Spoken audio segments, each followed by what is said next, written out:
Well, I'm LifeBlood. This is George G, and the time is right. Welcome to today's guest, strong and powerful Raul Hernandez Ochoa. Raul, welcome back.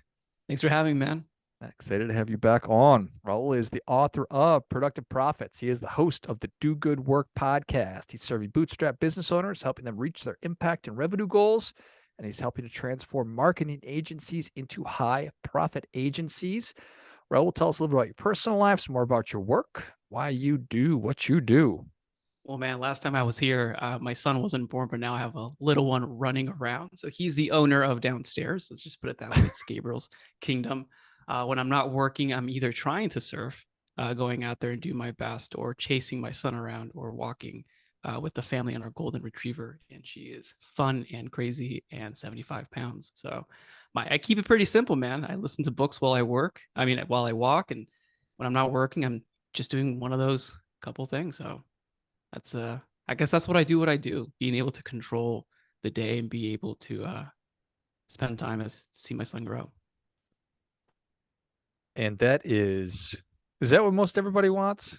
Not to watch your son grow and play with your dog, but to watch their own kids grow and play with their dogs. They can take the dog if you're listening to this, but no, I think it's everyone wants the health, everyone wants the family relationships, they want to be prosperous, like the whole five basic areas, right? So it's finding and aligning your work to achieve that, but then also maximize the impact that you can make, or the skill that you're endowed with. How do you produce that and give to the marketplace? And wanting that and actually achieving it, how hard is that? I was on a recent pod, and he mentioned, yeah, it's like a 10-year overnight success story. So this would mark the 10th year of me trying to start businesses, right? So in 2013, 2012, failing a ton. And from 2015, 16, trying to wake up at 2 or 3, 4 a.m. every day, and then going to my 9 to 5 to break through. So I'm still a work in progress. I mean, I've done cool stuff, but I don't think I'm done. And it's definitely a commitment. Yeah. It is a story of commitment. What is the starting point of that story? Is it setting the intention? Is it figuring out what you want your day to look like? Is it figuring out what the impact is? It's all these things. It's none of them. Interesting. So I think it begins with the intention of what do you want, and answering that question in regards to what type of business do you want to build. I do this with productive profits as well with business owners, and some of them either want to build something so they can exit in the next 5 to 10 years or 5 to 8 years, or build something that's more of a lifestyle business where it just aligns to their day, their calls during the week, a couple a good revenue coming through. So you first start, what do you want and why do you want that? But the key thing to keep in mind is that your journey matters when you're designing this, because you can design any type of business, any type of output, but the destination that you want, like if you want to exit, but your journey sucks because you're working 14, 16-hour days, your health is being like taken from you, you're not spending time with the one that you love, and you're doing that quote unquote sacrifice for the long-term gain, that could be beneficial. But I firmly believe that the journey itself, you should optimize for every single day. How do you enjoy every single day for where you want to get to? Because the journey determines the destination. And sometimes we think that the destination determines the journey, but it's actually the other way around. That makes sense to me. Um, and I don't know that that's just because I'm now 44 years old and I've actually been working in business for the amount of time, or just that my perspective has changed. Um, do most people get that? Do most people how do you think about that? I think, I mean, this might be too simplistic, but if you look at it from human personalities or the types of assessments that we can take, I mean, DISC is the most classic in the business world. You have your dominance, you have your analytical, you have your supporters, and you have your promoters. So maybe it could align differently depending on what your personality is and how you approach the world and how you want to impact the world. I do know there are some common characteristics that need to be in you as you go out and make things happen. You can't just expect things to happen or wait for things to happen. So there's that ebb and flow. Yeah. And talking about bootstrap business owners, people that are they're starting something up from scratch without a lot of, probably essentially no outside funding, but they've got maybe a little bit of money, or they're just taking everything that they're earning and putting it back into their business. Is there a particular kind of a business that is a good fit for that? Is it any kind of a business? And how is technology fitting in? That's maybe too big of a question, but It's maybe a you. pretty good question. Um, well, I think, I mean, there's different scales, different gradients of where you grow. For example, like on the agency side, I've mapped out specifically the type of revenue they are at between 120,000 a year to 5 million plus a year, and the exact issues you're going to face. This is from my experience, the exact issues and solutions you're going to face. So similarly, with a bootstrap founder, you're going to go through different classical phases. The beginning is focusing strictly on sales and marketing, primarily to get that revenue coming through. Then you build the team, then you build the organizational systems, and then you build your leadership. Now, there are classical issues that entrepreneurs always face because at the top, and again, this is small business, like 1 to 5 to 6 million plus businesses. At the top, it's always leadership issues. And when it comes to a leadership issue, that actually is pointing the finger back at you. Because as a business owner or as an entrepreneur, the team or the company is a reflection of your personality. It's a reflection of your habits. So if you want the team or the company to get better, you personally have to be better. And that takes certain self-restraints, certain disciplines, certain habits, certain focus areas for you to make sure that you're not well-rounded just for yourself and your family, but they are also able to serve at the higher level where a business does actually extract that from you. You have to be better. So not just showing up for your family and not just having like whatever fits an idea of like a work-life balance, but also improving how you're showing up and building your business, working with your employees. Mm-hmm. And also knowing around the types of personalities that you manage, knowing your way around words. I created a framework called the 5 pillars of heroic leadership. And it's just like a simple framework where leaders can understand, one, that they set the cadence or they set the stage of everything, how they show up, how they talk, how they treat others, because others will mimic you when you do that, how to take data-driven decisions, but then also work with a sanity check, either a person within the group of your leaders or outside of your leadership group, to give you that sanity check. Am I making the best decision? The third pillar is all around making sure that you know the weight of your words, and then you also know how the framework that the team works in is actually all by design. So if there's something wrong inherently with the team, it's because it was designed that way and it can be changed. But the other 4 and 5, like the flywheel, is all around how you show up, how you behave, how you design the outputs of the team. Because at some point, it's not going to be that you just hire someone, you tell them what to do, they go do it. How do you get that motivation within them for them to want to create new ideas for you and still go do their best work beside you? You find that as a business is growing, like you talked about, I forget what the lower threshold of 5 million is, and then up from there, up from there. There Mm-hmm. are challenges in each one of those, and these 5 pillars of heroic leadership, are they pretty universal at each level, or where do people typically get stuck? Mm-hmm. That's a great question. I think that regardless of business revenue, humans are I'm not gonna say all equal in the sense of like the human intrinsic value, yes, but like I'm talking about the way that when we work with humans, it's principle based. So it's not really going to change regardless of the revenue size that you have. Obviously, you might be able to hire better talent when you have more revenue, and at the top or when you're reaching a higher level revenue, your number one goal is attracting the best talent and keeping that talent because they have options. They have options to leave for you. They have options to start their own thing, and they're in high demand. And that is a very interesting, I would say, an interesting dance per se of how do you not only attract them, how do you nurture them, how do you help them grow. And there's always a few things that high performing people always want. They want growth opportunities. They want to feel important. They want to know that they're making a difference. They don't want to be told what to do. They want to have an environment where they can tell you what's going to happen, but it's still within the parameters and it's still within the organizational growth goals. So it's an ebb and flow, but as you get to that level, again, iron sharpens iron. You have to become better in order to lead that kind of person. It's pretty fun though. That makes a ton of sense. And it sounds like it's almost like a dance between, as I'm growing my business as the CEO, owner, entrepreneur, one of my goals potentially could be to do a little bit less and bring on really high quality people, and at the same time making sure that I am doing everything that I need to be giving these people everything that they need. So I'm not needing to be there 24/7, but I'm also not an absentee leader. No, absolutely. Every single team member needs the empowerment of what to do, how to do it, and the space to do what they need to do.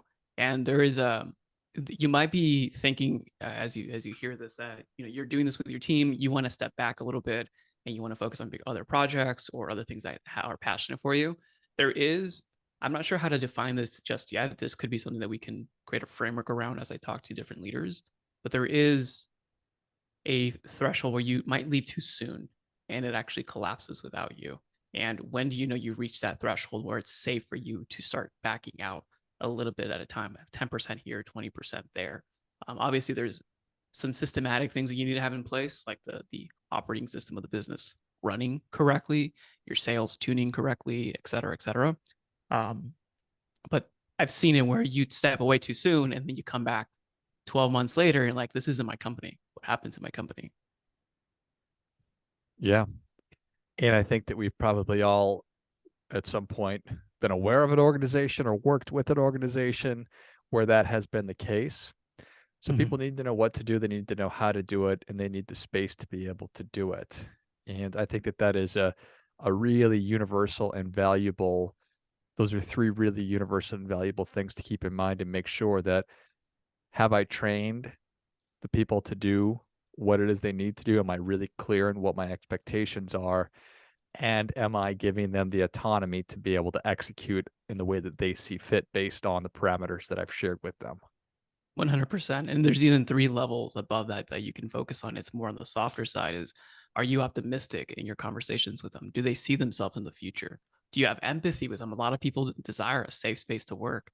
They desire to feel comfortable sharing vulnerabilities. I mean, obviously there's a line, but being comfortable with that. And they want to be encouraged. I mean, I could probably show the research and the studies around how positivity is a better fit for humans than negativity. But it's not just around just being positive and being fake. It's all around how can I help this person shine in their skill sets to the best of their ability if they're open to it. Optimism, empathy, encouragement. So that really is next level. It's anybody's capable of doing that as a Mm-hmm. leader, but you need to really step into that. And you Yeah. personally, not you, but the leader, you need to make sure you have the competency to be able to do these things and you have the confidence to be able to have these conversations. And then do you think that it should be scheduled? How to have these kinds of interactions? Is it serendipitous, some of it, a little bit of both?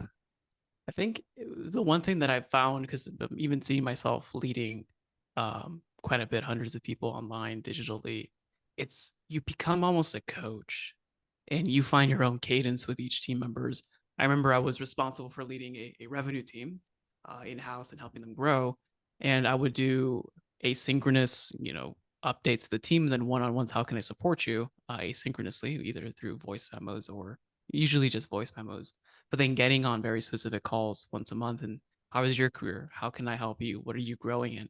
And that is heavy lifting work because that's outside of executing what you need to get done that day. That is outside of initiatives. That is long-term horizon thinking, personal development with an individual. And there has to be trusts on both sides. So if you're a leader coming into an organization and you're taking over, or you're moved to a different department and it's a brand new team, or you're hiring a fresh new talent and a fresh new team, you have to start planting the seeds because the thing is, um, the time is going to pass anyways. Either you're going to plant the seeds now and nurture and grow, or 3 months, 6 months, 12 months, a year, 3 years pass by and you haven't planted the seeds and you're still in the same spot. So there are choices to that. Yeah, I think that makes a ton of sense. And so as you are progressing along the different stages of your business growth and you do actually start hiring, you need to, it's prudent, wise, smart to be thinking about everything we've been talking about on the front end when you're actually hiring, and you put that system in place because you're going to be the person that is the direct report probably. But when you have 10 people and then 20, then 30, then 40, then 50, you're not probably going to be the person who is the direct report for all these people, but then the manager is, and so on and so forth. So you know what I'm trying to say? Yeah, so there has to be an operating system. So there's two components to this. One, it's a remote operating system, or at least for me, because I only work remote. So I kind of designed what that would look like. So we can talk about that structure. But I think it's more important too to nail in the different phases of your people strategy at different revenue levels. I think in the beginning, and this is agnostic of industry, with the way I built this was for high profit agencies, but this is still agnostic. In the beginning, when you're hiring, when you're making less than $1 million in revenue, you're hiring to fill a specific role. That's your people strategy. I need to get my time back, or I need to fill this specific role. Let me go and hire and get it.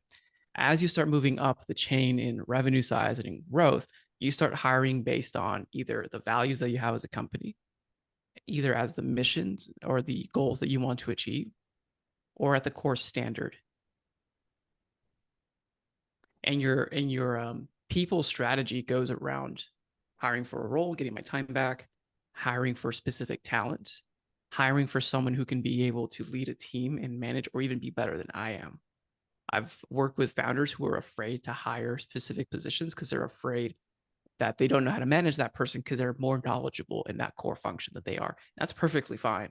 I think that, again, if a company is limited to your personality or is a reflection of who you are, then if you only hire people who you know exactly what they can do and they don't bring new things to the table, you are the rate limiting factor.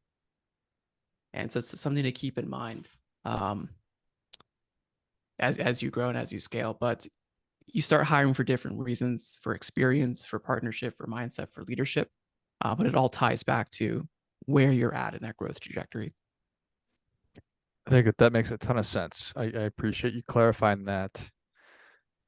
If you're not able to or confident enough to hire somebody because I don't want to put words in your mouth, but you feel threatened or you're not comfortable hiring because you don't think you can manage them, won't that potentially stall your growth, cap your Oh yeah, potential? yeah. That you're the one that's not allowing for growth because of that. I mean, we'll call it what it is. It's an insecurity, and if you're experiencing that, that's okay, but it's not okay for the long term, depending on the mission that your company actually achieves. Are people going to be left out because of it? Your team, do they actually need someone with higher caliber? But the cool thing is, I mean, they always say if you're the smartest person in the room, leave that room. If you're the smartest person in your company, like you're literally wanting to hold the atlas on your back and have everything pressure on you. Why would you do that? Hire people who are better than you for a specific function who can execute. And when you do that, you look like a genius because they broke through a wall that you couldn't do it and they did it with your direction. And is that part of what you were talking about when we started the conversation about having somebody around you that can be a sounding board, accountability partner kind of a relationship? Absolutely. Someone who can either see the business from an outsider's perspective, a trusted colleague, a mentor, a coach. Um, it just matters that you're not limiting yourself by your view to see the objective reality of what's going on around you. Because we all have blind spots. Oh yeah, it's hard to see the mountain when you're standing on it. Right. It's a good one. And I also like can't see the label of the jar when you're inside of it. Oh yeah. I feel that all the time, man. 1000%. Nice.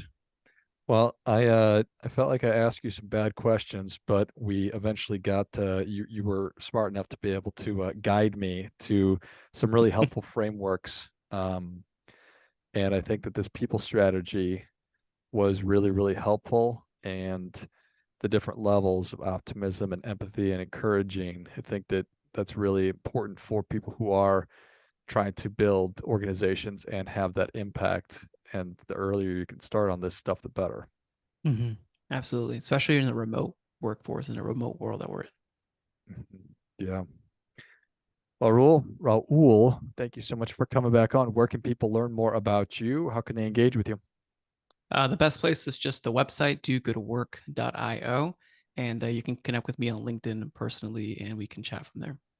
Love it.